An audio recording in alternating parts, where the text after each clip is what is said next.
10 ounces over the first 3 days of this event. Has Rick Clunn at this point looking for 8 pounds and 12 ounces to claim the lead here.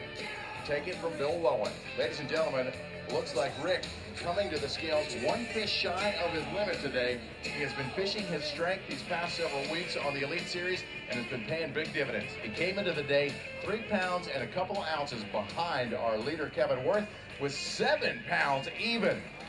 Bill Lowen escapes a legend, and Rick Clunn sits in fourth with 48 pounds and 10 ounces. It's about to get interesting, ladies and gentlemen. How about it one more time for Rick Clunn? Well, I'm going to get my frustration out of the way first. This is probably the most disappointed I've ever been in my life because I had a lot of opportunity and I made a real bad decision yesterday, but which probably cost me for a chance of winning this event. But anyway, I caught my fish. The real positive part is I was fishing the bait I really love to fish probably more than any bait, and that was the RC 3.5 square bill. It was a great bite going on that bait, and I knew it was a bait that a lot of the locals wouldn't be throwing this time of year. So, and I was right. I could go in water and attract the bigger bite, which was key here.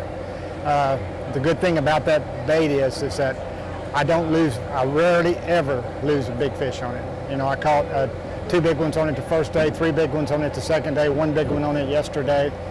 And then finally I lost a big one on it today. But still, it's a remarkable bait when it comes to shallow ledges, and that's really what I was fishing. I was fishing not the big deep ledges that most people associate with summer fishing. I was actually fishing what I call the micro ledges, which are the little tiny ledges back in the creeks. And that bait, that RC 3.5, is perfect for that particular type of water. What color were you using? I was using a copper green shad. And the other thing I was doing, actually, we've had the 3.5 out for quite a while, but I don't like rattles as a rule. But I'm making one with rattles now because there are situations like muddy water and thick vegetation that a rattle can be important. But I kind of found out here that the bigger fish wanted the rattling bait more than the quiet bait. So I actually went to the RC 3.5 rattling bait here. And it seemed to really did make a difference as far as catching the better fish. Because I'd fished pretty much half the day with a quiet one, and I was catching fish, and actually Byron Velvick pulled up on me and told me he caught a 6-pounder, and when he showed me the bait he caught it on, it was a rattling bait. So I immediately switched from the RC 3.5 silent bait to an RC 3.5 rattling, and I immediately caught a 3.5 and a 5.5, and then I knew that I'd finally fine-tuned what I needed to fine-tune with that bait.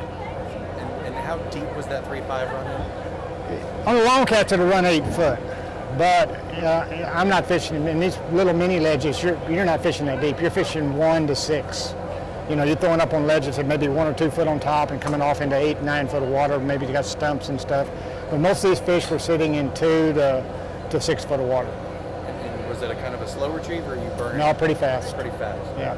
Putting your rod tip right on the water and burning it tended to produce more bites than a slow retrieve for me.